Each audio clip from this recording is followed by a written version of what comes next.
नमस्कार। आज हम बीएड प्रथम वर्ष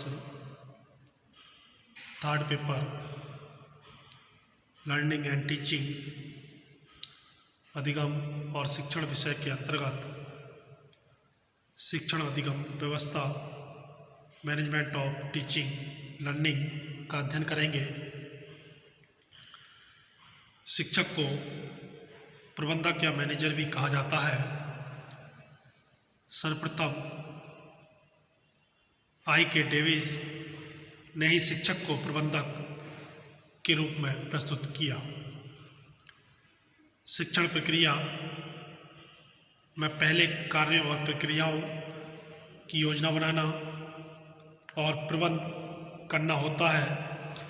इसके बाद इनसे संबंधित कार्यों को करना होता है। शिक्षण अधिगम व्यवस्था में शिक्षण और अधिगम की क्रियाओं की व्यवस्था करना होता है। इसके बाद शिक्षण और अधिगम के साधनों के साथ प्रक्रिया की जाती है। परंपरागत धारणा के अनुसार शिक्षण की व्यवस्था में शिक्षक का मुख्य स्थान होता है और विद्यार्थी का गौण। शिक्षक से यह आशा की जाती है कि वह विद्यार्थियों को मानसिक दृष्टि से विकसित करने के लिए उन्हें अधिक से अधिक ज्ञान दे।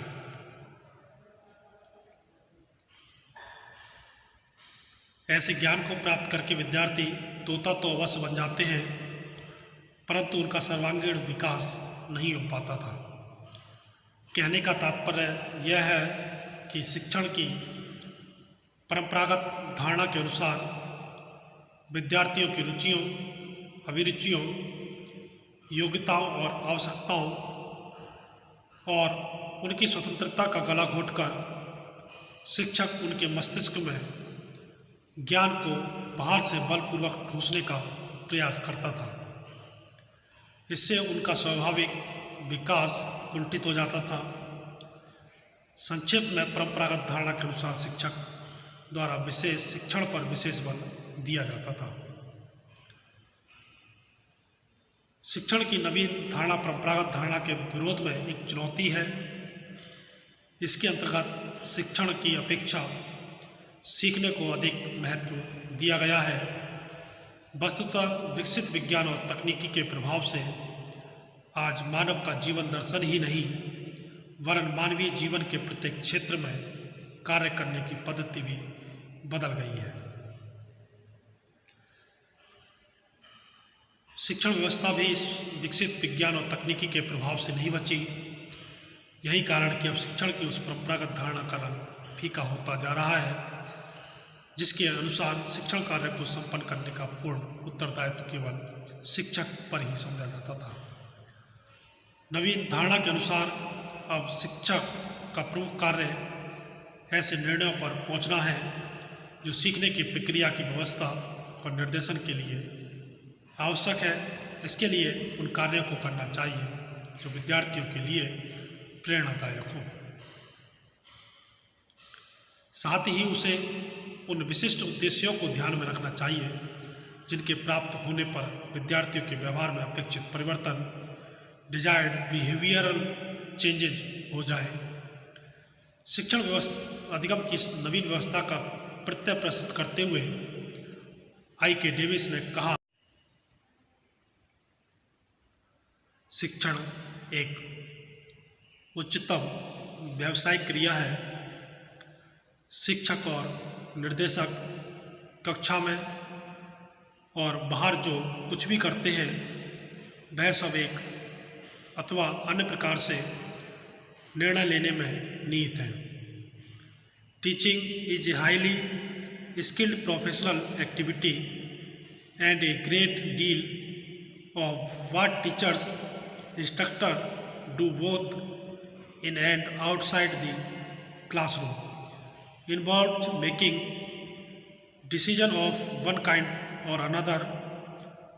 उपयुक्त विवरण से स्पष्ट हो जाता है कि हमें शिक्षक में उस व्यावसायिक संवेदना का विकास करना है जिससे शिक्षण प्रक्रिया इतनी सक्रिय और गतिशील बन जाए कि उपलब्ध साधनों के द्वारा उद्देश्यों की प्राप्ति होते हुए राष्ट्र के सभी विद्यार्थी वीर, बुद्धिमान, विद्वान और चरित्रवान नागरिक बन जाए। I.K. डेविस महोदय ने व्यवस्थापक रूपी शिक्षक के कार्यों को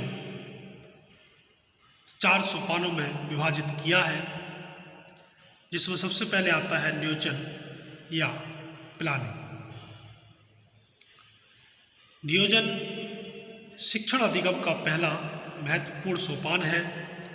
इस सोपान में शिक्षक पाठ्यवस्तु का विश्लेषण करता है, सीखने के उद्देश्यों को निर्धारित और परिभाषित करता है और अंत में उक्त उद्देश्यों को स्पष्ट रूप शब्दों में लिखता है। इस प्रकार इस सोपान में शिक्षक 3 क्रियाएं करता है: कार्य विश्लेषण, शिक्षण उद्देश्यों को पहचानना और सीखने के उद्देश्यों को लिखना।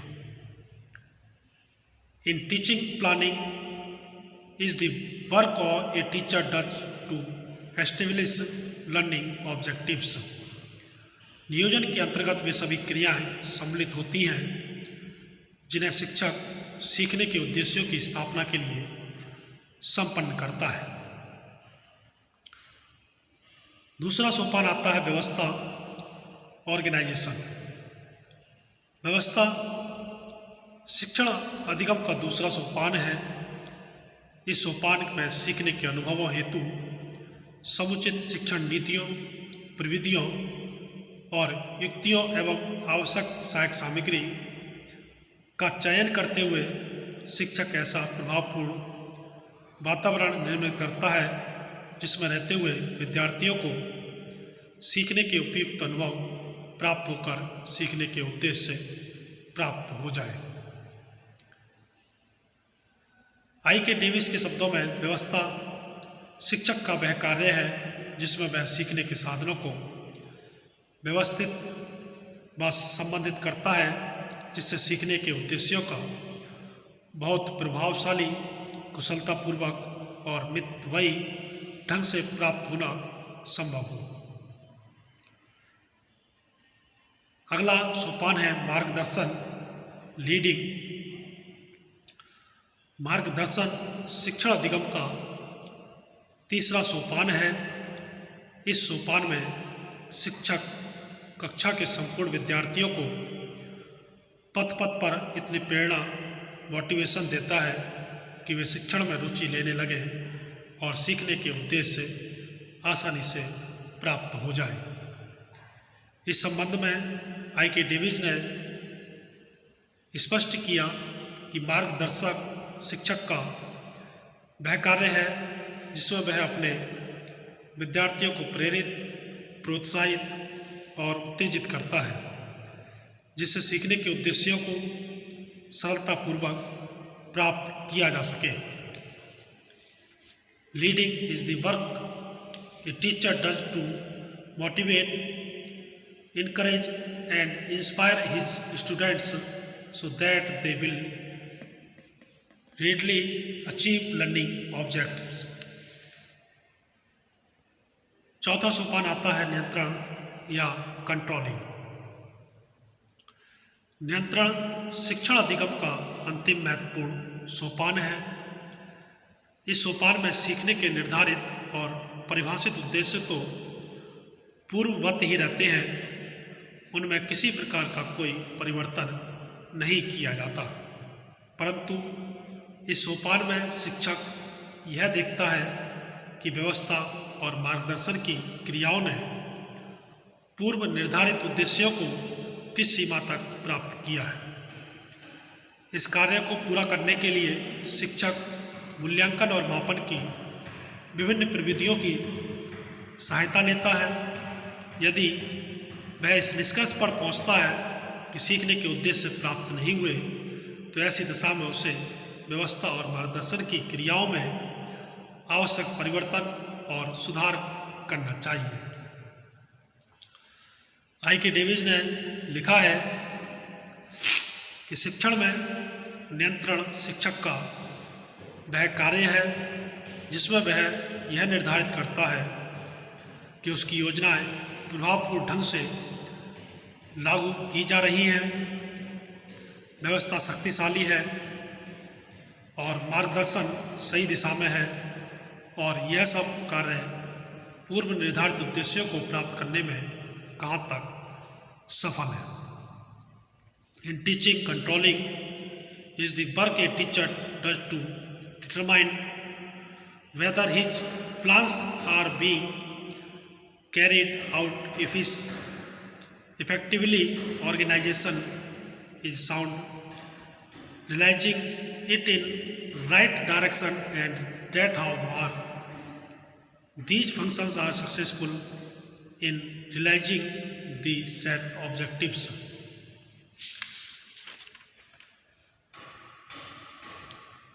उल्लेखनीय है